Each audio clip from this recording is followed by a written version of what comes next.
you're an SEC football fan like me, then you know that this year has been a very unique year in college football. Teams that should lose have been winning, and teams that should win have been losing. One of those teams being Mississippi State. At the bottom of the conference with 0 wins and only 2 regular season wins, it must suck to be a Mississippi State fan.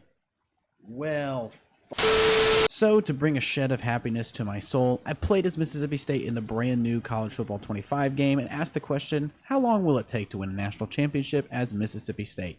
So that's exactly what this video is. Now to answer some questions I know people will ask. I played every single game of the season because I haven't played an NCAA game since 2013, so I know I'm going to be very rusty and not be the best. I played on varsity difficulty, again, due to how long it's been since I played a game like this, but in future videos, I will be sure to increase the difficulty. Regarding recruiting, I honestly auto-recruited the entire time. Given this was recorded before the season started, I had no clue what to do, but in future videos, I will challenge myself to recruit going forward. Speaking of future videos, comment down below what team you guys want me to rebuild as a dynasty. I will do it either in a stream, I will do it as a separate video. I kind of blended a little bit of that for this video, so please do comment down below who you want to see, and I will take the top comment or the team I see the most. Now with all of that out of the way, let's get into this rebuild. Starting off the season against an FCS team, we line up with Booth in the back to run the ball and just breeze by the defense here. And he breaks into the open. The 30. The 10. And he runs it in for the score. Shortly after, we kick a 33-yard field goal pretty easily. At the top of the second, we do a little quarterback sneak with Chapin for the TD.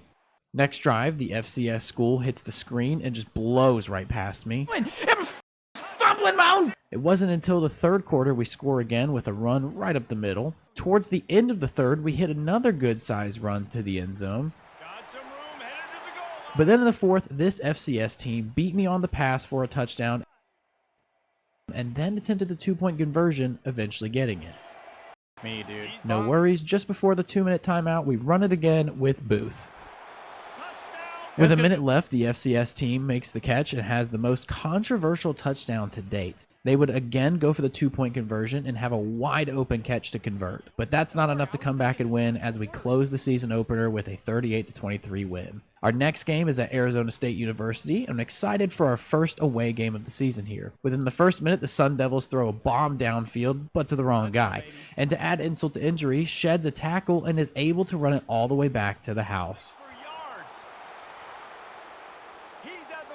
Come on, go, go, go, let's go! Pick 6, baby! Towards the end of the first quarter, we scoot on through the middle for a touchdown.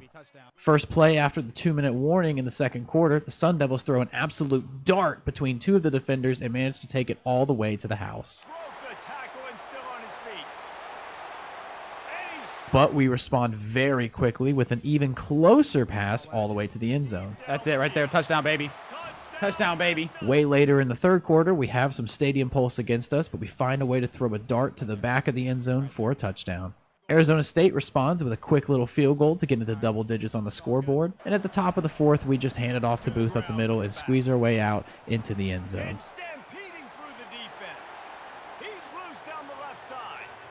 Touchdown, Mississippi State. And with that, we beat the Sun Devils 35-17, completely stopping Scadaboo in his tracks. And here's where I make a huge mistake. I was going to take a look at the recruiting because my chat had told me to, and I accidentally simmed the next week against Toledo. I think that's kind of dumb that we can't get any "are you sure" prompt before doing so.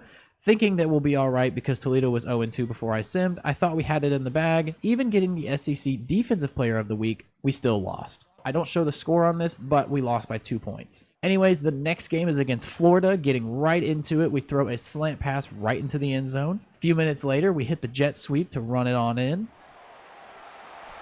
Touchdown, Mississippi State. And then a run to our halfback for a third touchdown against the Gators. And I just had to put this in. Florida attempts to put some points on the board with a field goal and gets the best doink I've seen in college football 25. But it's okay because in less than a minute later, they hit a slant for a touchdown. And before we end the half, we answer back with a pass caught on this defensive back's back for a nice little touchdown. And to end the first half, Florida learns from their mistakes and makes this field goal. To kick off the third, we hit a run up the middle here and slide right past the line for a touchdown. Florida then again hits another slant pass for a touchdown of their own. And somehow again, they are back in the red zone with a slant, and our guy literally tackles him into the end zone. That's okay, because within 2 minutes left in the game, we hit a nice spin up the middle here and push right on into the end zone. But Florida doesn't give up just yet. With a bomb pass to beat our coverage, and all the way into the end zone they go. No worries, as I am always one for rubbing some salt in the wound. We hit the jet sweep to run the score up even more. And that would end our first SEC game with a win, huge after that dumb sim loss last week. Next is number 5 Texas at their stadium, and let me tell you, I'm a little nervous to play this game, especially when the first play for the game goes something like this, just a handoff up the right all the way to the house. He's at the 50, inside the 30, inside the 10, and he ran away. But we respond back fairly quick with a short run up the middle to the end zone. Top of the second quarter, we do the same thing to take the lead, and then we go for a field goal. But unlike Florida's last week, our doink helps us go in. And a little later, another run to run up that score. That's it, baby. In the third, we hit a nice jet sweep to run it all the way downfield to score yet again. And honestly, for shiggles and gits, let's just skip to the end of this game. Hit the afterburners, kid. Touchdown.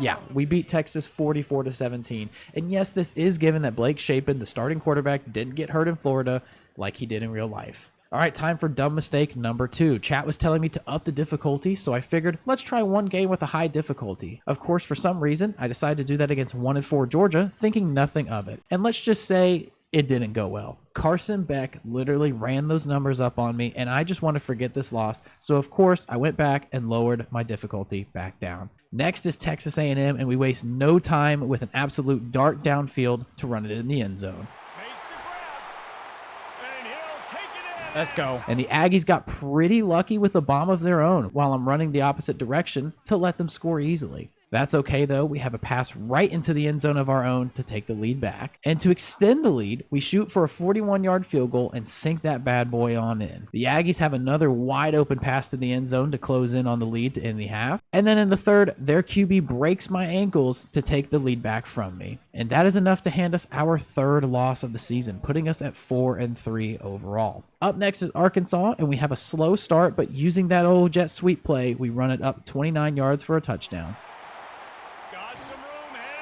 There we go. Arkansas quickly responds with a slant throw in the end zone for a touchdown. Towards the end of the second quarter, the Razorbacks must have thought that they were throwing to the other maroon jerseys because it came right to me and gave me a chance to run all the way back for a nice pick six.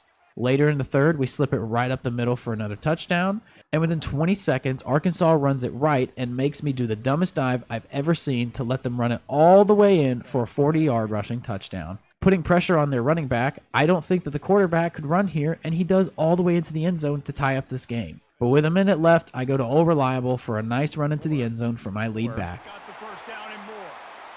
I was trying to spare a second. And I'm able to hold off to secure ourselves our 5th win. We now have 6-2 UMass up, and we start off with a nice run up the mid for a touchdown. Up next, UMass does the nicest thing ever here. Short little interception, and I end up rolling off the receiver's back to run it in for a touchdown.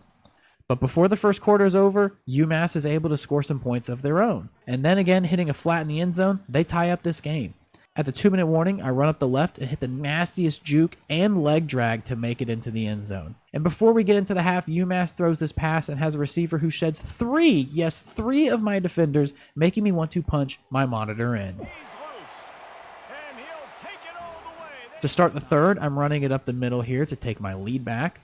UMass didn't like that, so they hit me with a nice pass and a dive into the end zone. Leave the man wide f***ing open. A 39-yard field goal stands between me and the lead, and we just make it in on the left side of the post here. And then a quick 19-yard field goal to extend my lead a little bit here. And that does it for the game. A little close for comfort, but now we are bowl eligible. Our next game is at 2-6 Tennessee, and I want this game over with because I just cannot stand that nasty orange color. We start off with a run up the right all the way for a 20-yard touchdown.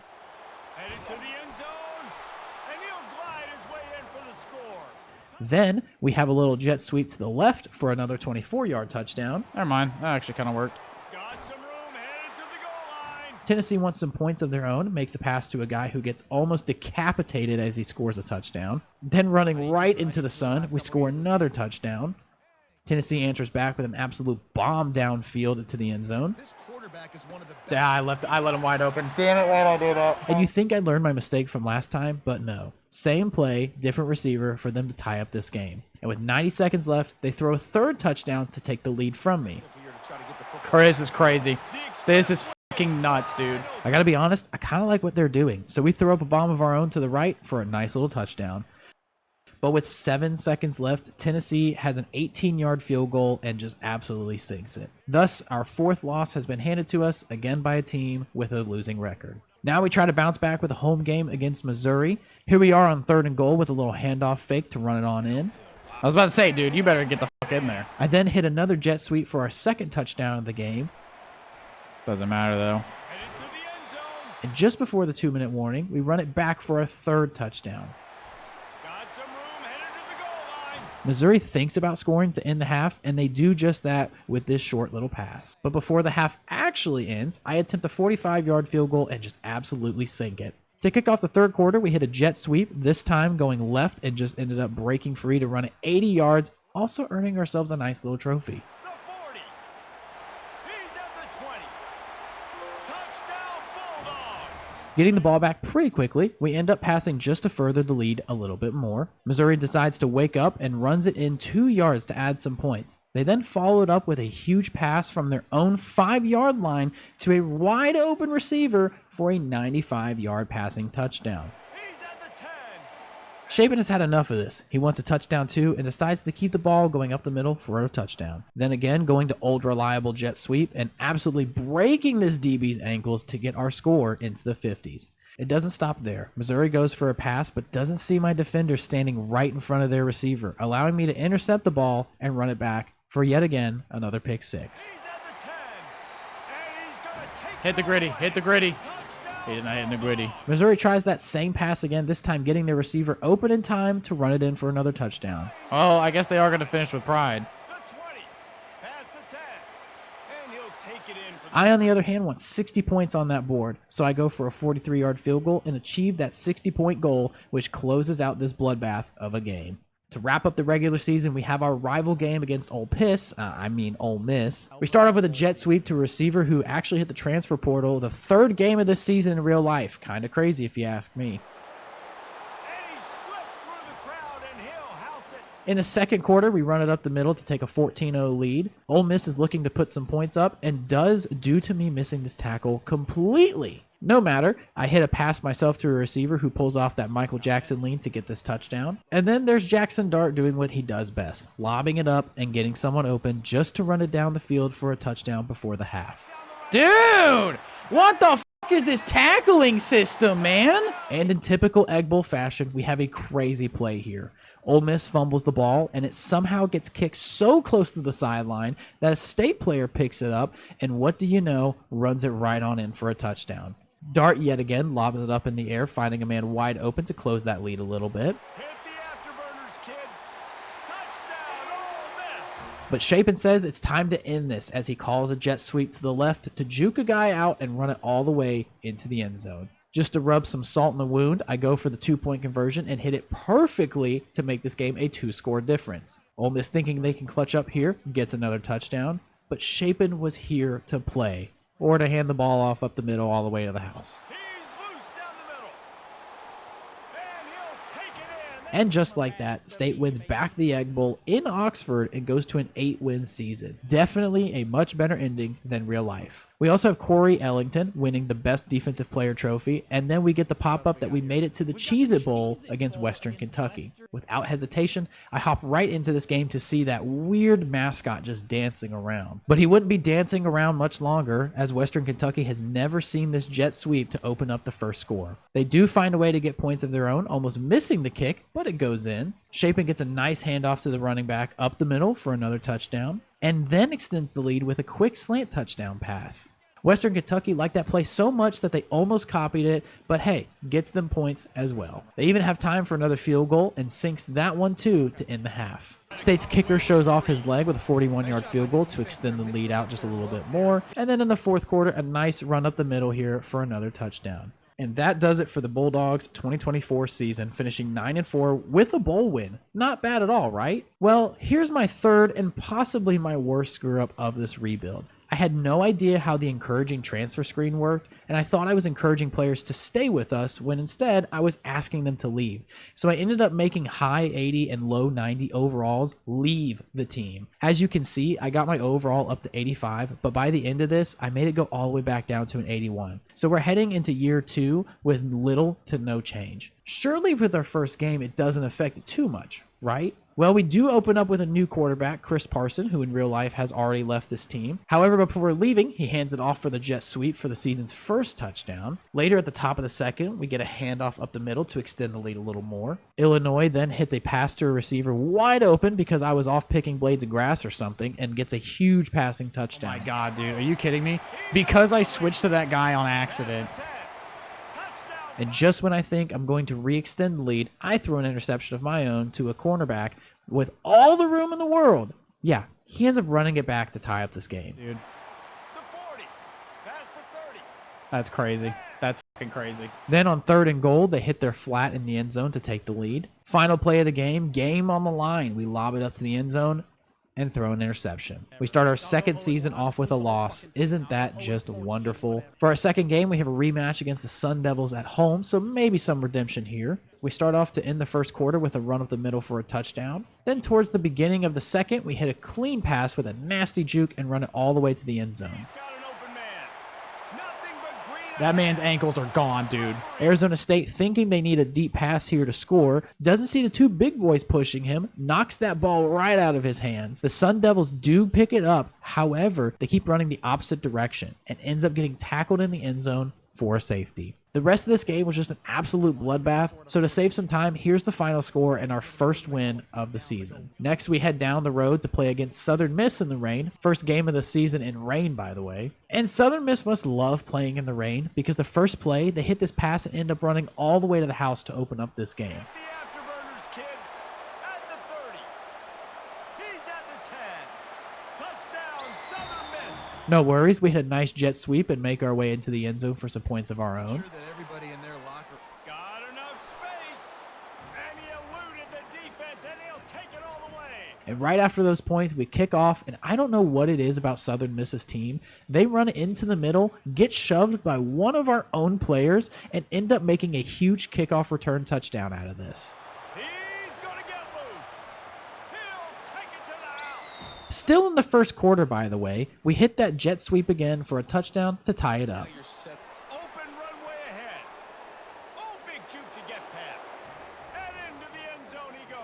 If it ain't broke, don't fix it. We hit another jet sweep to the right and take it to the house for another touchdown as well as the lead. To extend the lead out a little bit more, we kick a 35-yard field goal just inside the right of the post. Then all the way in the fourth quarter, we hit a nice pass right into the end zone. Southern Miss, wanting to put up a fight, throws a dart of their own into the end zone for a touchdown. We couldn't get another touchdown, so we attempt a 48-yard field goal in the rain and just barely make it past the upright. And then with 1 second left, practically from the same spot, we kick another field goal just to sink it and end the winning the game 37-21. Not as much as I'd like to, but it will do. Moving on to another non-conference game, we have Northern Illinois at home looking for a beatdown against an Illinois team. As per usual, we score first by running up the mid into the end zone, and then Northern Illinois hit a run up to the right and breaks free to score and tie up this game. They know. And he's loose and he'll. We then hit the reverse handoff to take the lead back from them, and then a nice long pass left in coverage to run it all the way into the end zone. It's caught downfield. And the catch and run into the end zone. Northern Illinois then ends the half with a field goal and gets up to double digits for points. And then again in the third, they score another field goal to close that gap regarding the lead. I figured what's the harm in a field goal and go for my own, scoring 3 points for myself. Then towards the end of the fourth, we hit a nice jet sweep for a touchdown. And he's gonna take it. But I still remember what the last Illinois team did to us. So with 3 seconds left, I hit this pass to an open receiver with all the room in the world to score another touchdown, making the final score of this game 37-13. Next, our SEC opener against Tennessee, and it's at home at night. My ideal game. However, to close the first quarter, Tennessee hits this wide open receiver for the first touchdown of the game. Being a little upset not being the first to score at home, I decide to run in my own touchdown. Why not go for a passing touchdown as well? I have a wide open receiver who takes it in and scores. Tennessee says they can do better than that and ends up throwing a dart to the end zone where I should have jumped for it, but I guess I forgot how my legs worked. Not wanting to go to halftime tied up, I throw a nice pass right into the end zone for a touchdown and the lead at half. Getting the ball back after half, I make my way downfield and power on in for another touchdown. Tennessee, looking at last year's playbook, hit a nasty pass on the right, beating out my defender to run it all the way in for another touchdown. Seeing them get close to my lead, I throw a very tight pass to a receiver in the end zone and end up getting it for a touchdown. To start the fourth quarter, Tennessee finally gives their running back a chance, and he absolutely just breaks so many of the team's ankles to run it all the way in for a touchdown. I show off what running speed I have with my own receiver, running a jet sweep and getting thrown into the end zone for another touchdown. And in case they didn't see that one, I hit him again with the jet sweep, this time going left and juking out a defender to get another touchdown. Tennessee would score again, but not enough to win this, with State coming out on top 52-35. The next game is against Texas, who comes to Starkville and try to redeem themselves from last year's embarrassment. Let me just save you some time here. They didn't. They still played horribly. Maybe they should honestly just consider leaving the SEC. Anyways, our next game is in the Swamp against Florida, who is right behind us in the rankings, so this game will be a good one. It starts off with State on 3rd and goal, running up the middle for the first touchdown. It took until the second quarter for Florida to respond with a touchdown of their own, hitting the flat in the end zone. Shortly after, I bust out the jet sweep and take that lead right on back. But Florida has been watching tapes and knows we can't beat the coverage deep, so they passed to the left for another touchdown.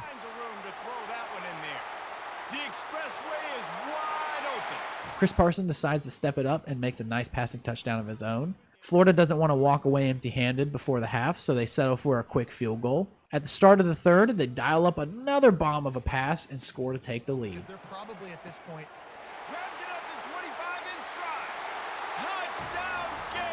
State isn't having it as they pull out another jet sweep and shed 3 guys off as they run into the end zone for the lead yet again. We managed to stop Florida and go back to the same play that's gotten us so many scores, running the lead up even more. Florida would close the gap a little with this nice field goal here. He's got it, showing off that big leg. However, they couldn't quite get any more momentum after that, as they throw an interception here, which ended up being a pick 6. And that rounds out another game and sends Mississippi State's rank even higher. However, it only moved up 2 spots, so out of frustration, we have Arkansas in our sight next. We start off with a run up to the right and just barely make our way into the end zone. Yes. Good audible. In the second quarter, I just had to show this play. We attempted a 21-yard field goal and missed. We then cut to our kicker, who just missed said field goal, trash-talking the team. Like, bro, you're about to be kicking rocks if you don't stop running your mouth, especially after missing that close of a kick. Anyway, Chris Parson clearly wasn't paying attention because he throws it right to a defender who has all the room in the world to run it back for a touchdown. Arkansas, dude. You're an Arkansas fan specifically? F you.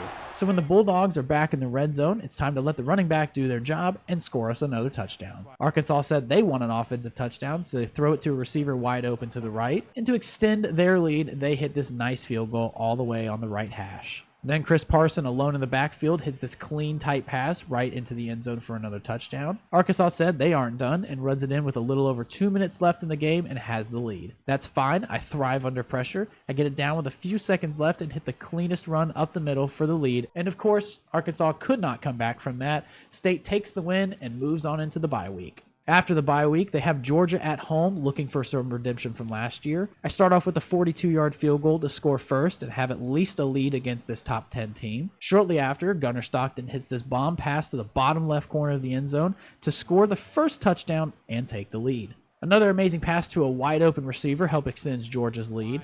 Thinking I now need to close this gap, I hit a tight pass of my own to the end zone and close the gap. Georgia would then hit a field goal to make the game a touchdown score difference. But it didn't matter because they would throw a pass to the back of the end zone to extend their lead. Trying to catch up and still win this game, I pass it to an open receiver and walk right on into the end zone. Unfortunately, it just wasn't enough, and we have fallen to the other Bulldogs yet again. Thankfully, we only fell back 2 spots and now face Missouri. And poor Missouri did not want to play Mississippi State after losing last week. Missouri would end up losing 42-10 against the Bulldogs. And now we move into the hardest game yet, playing number 1 Texas A&M at their stadium. They start off with a run to the right and pick up some speed boost along the way to outrun all the defenders to be the first to score. Running toward the tape. And he waltzes in for the Did I miss something? With 2 minutes left in the second quarter, we finally wake up and run up the middle for a touchdown. But State wasn't done there, as they would throw another touchdown to take the lead right back before the half. The Aggies remember that I don't know how to stop the QB runs, so they hit a run to the right and run it in for a touchdown. State would answer with a run of their own, this time to the left, to take back the lead with less than a minute left in the game. And that would do it for State. A very lackluster game, but a huge win for State as they just took down the #1 team in the nation. Now heading into rivalry week, we are ranked #1 in the nation and are playing the Ole Miss Rebels at home. It would take all the way into the second quarter to finally get some points, but with a run outright and some speed, State is the first to score. I did it right. I don't know what I was doing, but I did it. Ole Miss quickly responds with a pass right into the end zone to tie it on up. To end the half, I attempted a 31-yard field goal, and as always, sink it right on in. Ole Miss comes back with a score of their own, this time being a touchdown to take the lead. And somehow they get the ball back, run it again, completely colliding with our defender for a touchdown. Things are not looking good for me as time is low. We hit a deep pass near the end zone and end up getting thrown in for the touchdown. Going for the 2-point conversion to just make it a 3-point game here, we run it right on in for and convert. However, it didn't help as we didn't stop Ole Miss's offense as they go in to score a field goal with 37 seconds left. And now Ole Miss has beaten us at our own home, taking the Egg Bowl back to Oxford and taking away our #1 spot and the SEC championship spot. However, it didn't matter because we still were ranked high enough to make the playoffs. Our first game being against Michigan, and it's in Starkville. On 4th and goal, we have 1 yard to go. We're in the playoffs, so I'm going to go for it, and we create just enough room to run it up the middle for a touchdown. To end the half, we kick a field goal up and go up 10-0 against Michigan. To end the half, we kick a field goal to go up 10-0. Perfect.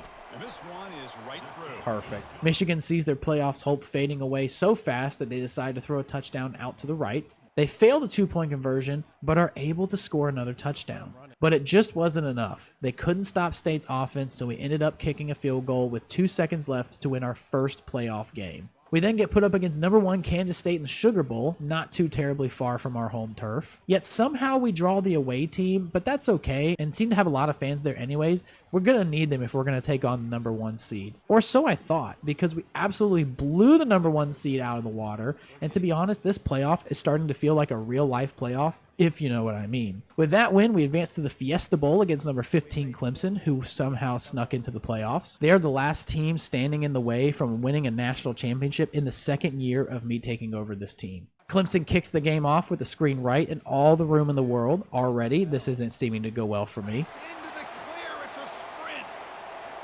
Touchdown, Clemson.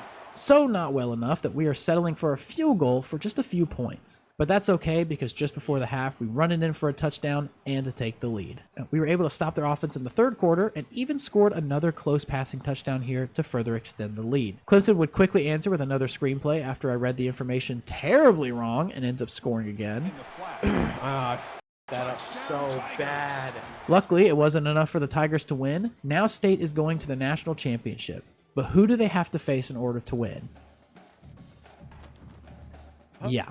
The team I've lost to 2 times so far is now playing me again for the championship. Well, they start off this time with just a field goal kick to take the lead, and again right before halftime to make it 6-0, and at the half, this isn't looking good for me. Luckily, Chris Parson likes to be seen as down and out for the count. He hands it off up the middle for a touchdown and the lead. Georgia only answers with another field goal, and it's enough to take back the lead late in the third quarter. Now with 2 minutes and 30 seconds left on the clock, State is looking to take this lead back with a 48-yard field goal, longest of the season right here, and barely makes it in. Georgia looking to throw it in, sheds off the sack, and has a man wide open in the end zone, now with leaving State 1 minute and 24 seconds to respond. But in typical State fashion, most fans are probably passed out from the stress. We have it on the 3, and we trust our running back to run it in for the game, and he does. Which is enough for State to win the game and the national championship. Their first football national championship in school history, and it only took me taking over, not fully, for 2 years. And guys, that is it for this rebuild. I hope you guys did enjoy. This took me a lot of time to make, and I'm so sorry. Literally in July of 2024 is when I started recording this video, and I want to get better at doing that. So like I said at the beginning, comment down below a team that you guys want to see me rebuild. I will be doing it faster and better than ever. And if you guys want to see me do it live, I will be streaming it on Twitch, twitch.tv/SirJBGaming. Definitely go check that out. I would greatly, greatly appreciate it. Until then, I hope you guys have a great day, and I'll see you guys in the next video. Till then, you guys know me. It's been your boy, SirJB. Get at me.